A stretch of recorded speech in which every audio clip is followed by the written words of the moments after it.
PSA po talaga ang isa sa mga requirement ni LTO kapag po tayo kukuha ng student permit. Ipapasa mo lang naman ay photocopy. Yung original titingnan lang naman nila. At kailangan kapag meron kang PSA, meron ka pa ring valid IDs. Kung halimbawa SSS o yung passport. Alin man po dito or sabihin natin iba pang ID na valid para mapatunayan po na yung PSA ikaw mismo yung nadodoon, di ba? Okay, so yun po yung isa sa mga dahilan kung bakit kailangan natin ng ID at yung PSA po para magtugma, para malaman kung tugma sila. Okay, so requirements po yan.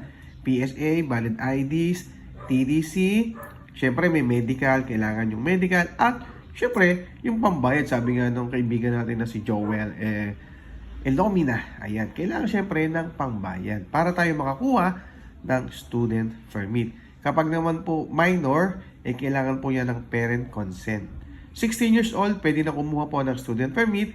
17 years old naman po para sa non-professional driver's license. Okay? So, sa mga senior, pwede pa rin kumuha po yan ng student permit. Okay. Thank you.